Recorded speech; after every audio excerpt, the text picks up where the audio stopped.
as it's been said probably several times already this morning, it's really good to have you with us. I'm very excited to get to the opportunity to share from God's word to you all.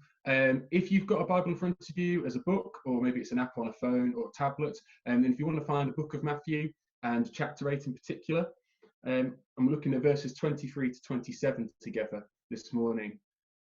Just whilst you're finding that, I'll just fill in the time, giving a bit of context of what's going on. Book of Matthew is a gospel account of Jesus' life. It's taking from the events maybe just a little bit before his birth, all the way up to his death and his resurrection and what happened there. And in chapter 8, we're sort of cutting in fairly early on into his sort of 3-year ministry, the period in which he was sort of going around and teaching and performing miracles, all the way that culminated in his death and resurrection. It's also important to note at this point that we're looking at chapter 8, and chapter 8 comes after chapters 5, 6, and 7. Those of you that know that my day job is to be an accountant are probably thinking, phew, thank goodness Nat knows his numbers. But chapters 5, 6, and 7 are usually grouped together and called the Sermon on the Mount, and it's a particularly sort of important set of teachings that Jesus gave, outlining what it would be like if we were to live in fully understanding everything that Jesus said and who he was, then how would we live our lives like that? And at the end of chapter 7, we get this glimpse that the crowds are starting to wonder, there might be a little bit more to this guy than what we're initially seeing. The crowd would have been made up predominantly of Jewish people. There would have been regular attenders at the synagogue. They would have received teaching every single Saturday, and from rabbis and Pharisees. And yet this unlearned man from Nazareth called Jesus, he's the one that they're now looking and turning to each other and going, he speaks with authority. There's something lacking with what those guys say. And we're just joining in this moment where Jesus is now starting to move on to a new place called Capernaum. So let's read the passage together. If you haven't got anything with you, and hopefully it should be coming on the screen. Bingo, there we go, cracking. Right, I'll read it for us all. I'm reading from the ESV translation. And when he got into the boat, his disciples followed him. And behold, there arose a great storm on the sea, so that the boat was being swamped by the waves. But he, Jesus, was asleep. And they went and woke him, saying, Save us, Lord, we are perishing. And he said to them, Why are you afraid, O you of little faith?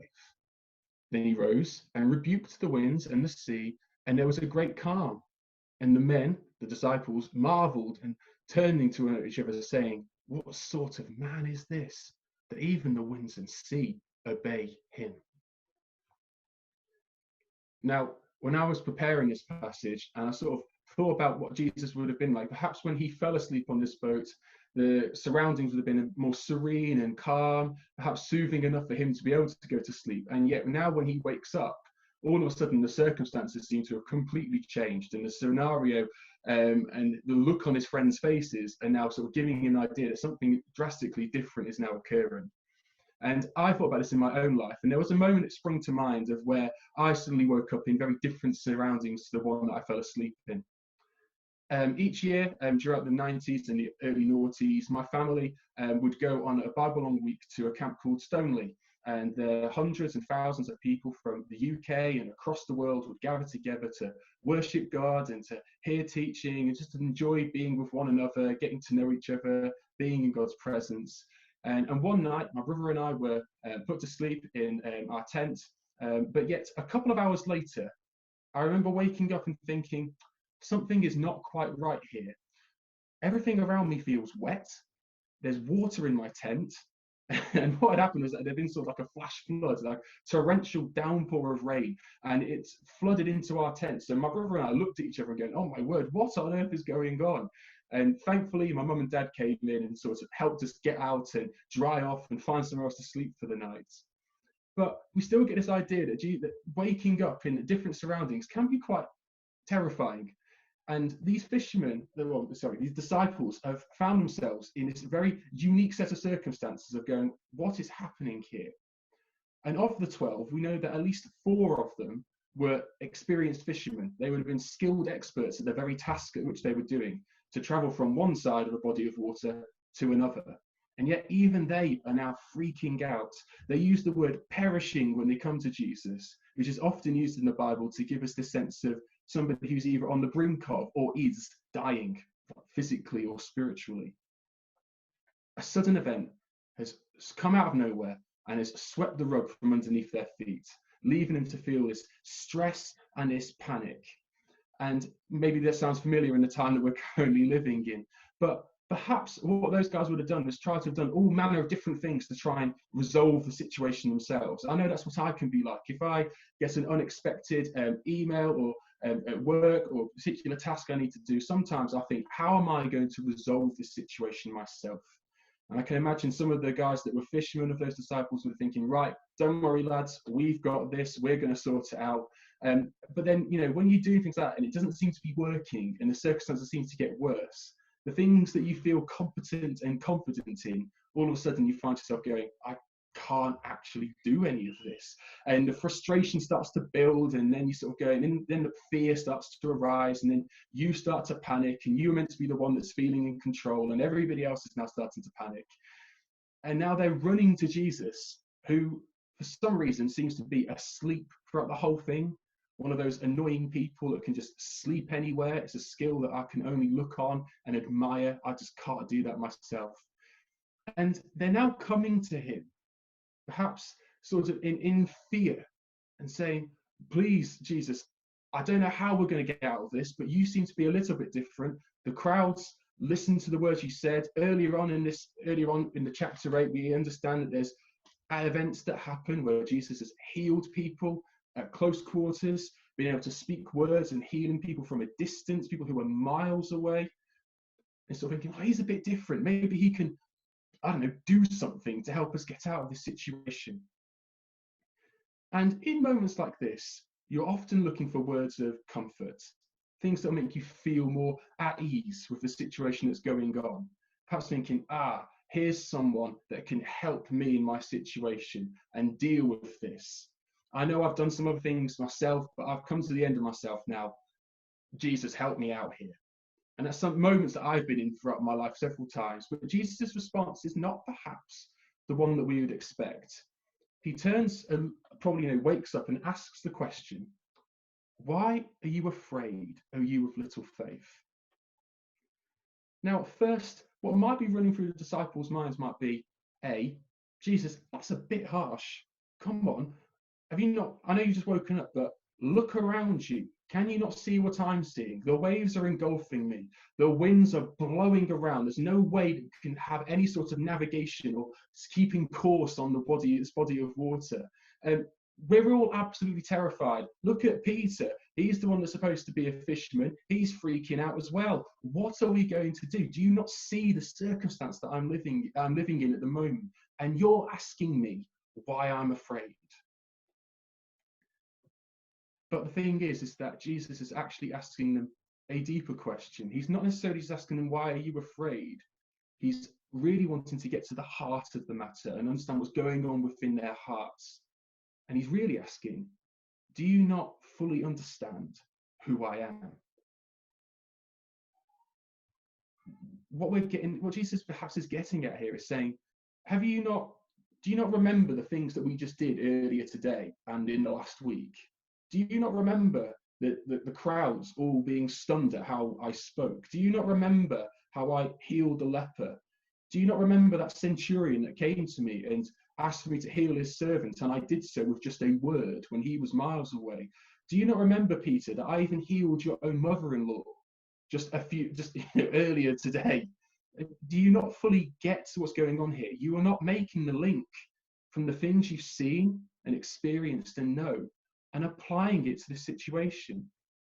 And Jesus is asking this sort of question to them because it's coming out of love. It's not coming out of sort of frustration that perhaps there might have been a temptation to have felt frustrated, but he's coming out to them with love. He's wanting them to live a fuller life where the basis in which that they come to him is not one built upon fear, but one that's built upon a full understanding of who Jesus is and giving them peace in this situation. And you might be thinking, okay, that's a bit of a big ask. You're asking a lot of me here. You're asking me to trust a man implicitly in the middle of a storm who was asleep, and he's done some cool things, but how can I really fully know that I can actually trust this guy, Jesus? How do I fully know actually who he really is? Well, Jesus gives us a bit of a glimpse as to exactly who he is in the next sort of towards the end of the passage. After asking the question, it says that in verse 26 that he rose and rebuked the winds and the sea, and there was a great calm. With words, Jesus is able to stop a storm. He's able to stop the waves from crashing around, able to stop the wind from blowing absolute top gale force speeds.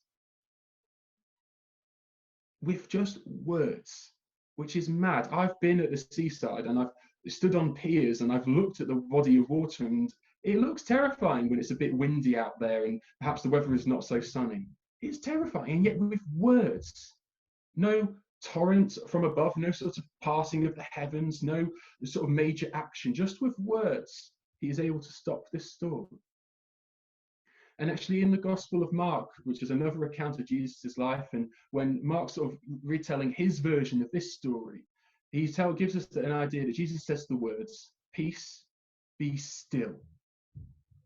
And that's enough to calm nature and to bring it back into order.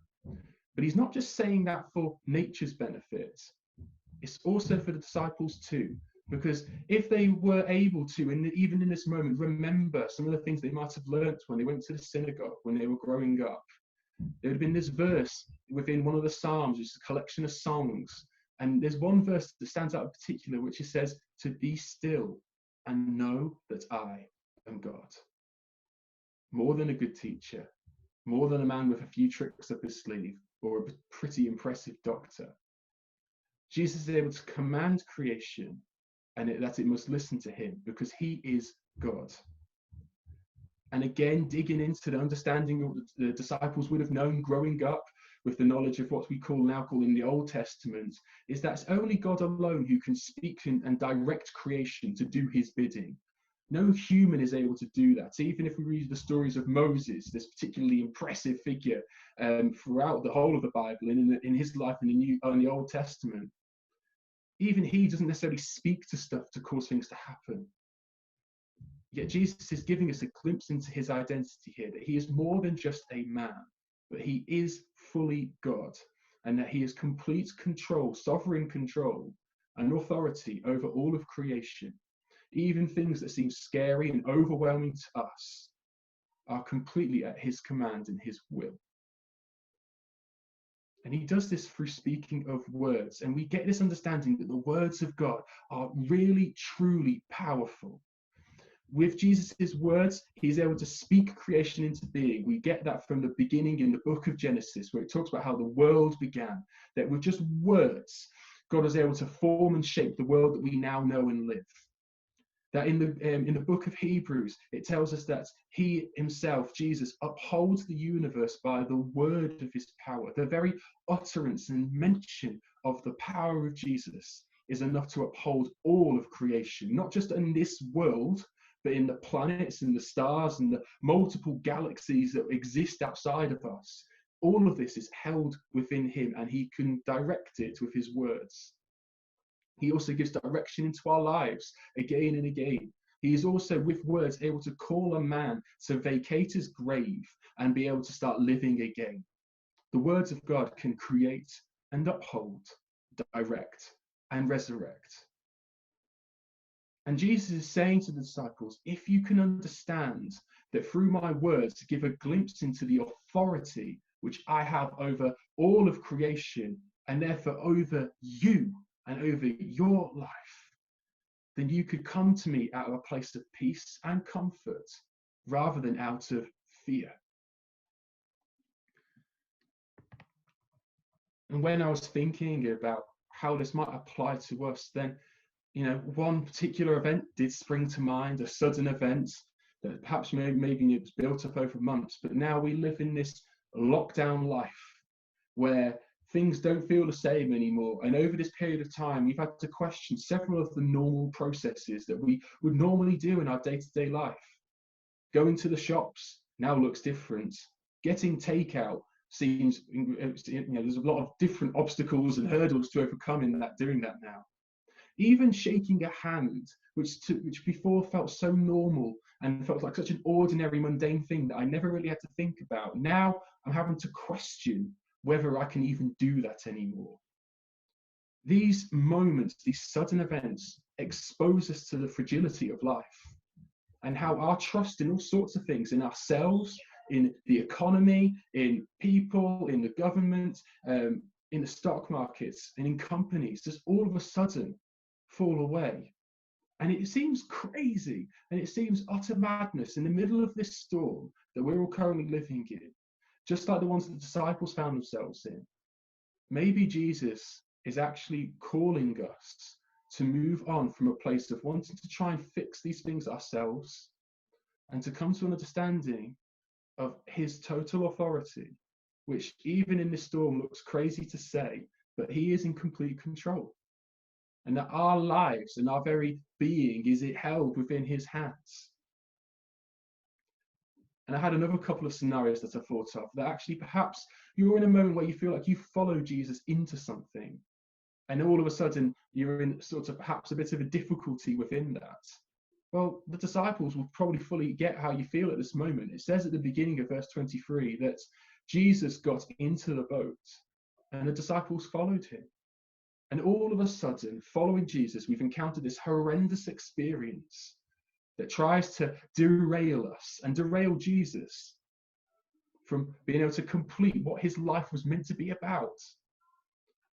But this story is just a microcosm, just a few verses that sums up kind of the things that Duncan's been talking about in the Joseph series that our church has been going through. And if you've not listened to any of them, I fully encourage you to go back and find them and give them a listen. But at the end of the last Sunday, Duncan shared this tweet from a guy called Steph Liston, who leads a church also called Revelation Church, just by happenstance. And he said this, he said, "The suffering we face is one at the same time satanically intended for maximum disruption, and yet is also divinely ordained to bring maximum redemption. If we stand firm, Jesus always wins, and it means that we do too. Because Jesus has authority over all things, and we know that he has got full authority, and that can never be questioned because of what he then went on to do with his life. He said of his very own words that he is the resurrection and the life. And if we fully trust in him and his words, we would know that he isn't saying those things as empty phrases, that he did very much so go to the cross, that he very much did die for us and take away anything that sort of hinders us from being able to be friends with God and know full peace, and all the fear that we face, all of the things that get in the way can be completely washed off through the blood of Jesus. And that he didn't just stop there, but he then got out of the grave again to live and declare his total authority, not just over life, but even over death. We now can have total certainty that our hope is fixed in a man who has complete authority over life and death. Which I think is amazing. That simply in moments of storms, we can be still and remind ourselves of his full authority and his sovereignty. That, as Helena read out at the beginning of the sermon, that he is able to measure the waters in the hollows of his hands. And yet he is still the same one who comes to renew our strength and give us peace in moments like this, with questions that perhaps might feel harsh at first, but really there is a loving encouragement to move away from living in a basis of fear and to live in a basis of his presence and the very true reality of who he is, so that even death can lose its sting. And I just wanted to add on to this, but how we can fully apply this to our lives, because I know full well that it's easy to say that we can live with a knowledge of the authority of God, and we can sometimes pull to mind different verses, and that can help us and go some way to relieve some of the fear and anxiety that can start to build up in our hearts and then start to fill our minds. But actually, Jesus is wanting to say to the disciples in this passage and to us that it's not just about knowing this concept or knowing that he himself is authority, but he's asking us to recall events, things that we can draw upon, rely upon, to give us, to fuel our faith in these situations. As I was prepping for this, I came across an article written by a guy called David Mathis, who was an executive editor of a website called desiringgod.org, which is like a collection of articles and sermons all about experiencing God in our lives. And he said this when talking about what God is wanting for us and in our lives, that he says this: Jesus means for us not simply to remind ourselves that he is good and keeps his word, but to recall specific expressions and events of his goodness and particular instances in which he spoke and it came to pass, seemingly against all odds. So in this time, which seems weird and perhaps can cause a bit of anxiety to fill our hearts, we are human. I felt a bit nervous about this whole situation too. But we can simply be still and know that he is God, know his authority over all things, know that his words are fully with power, know that for us that are Christians, we've got stories in our past, testimonies of the things that he has done for us, moments where God has come through, seemingly against all the odds, as David Mathis said in that article.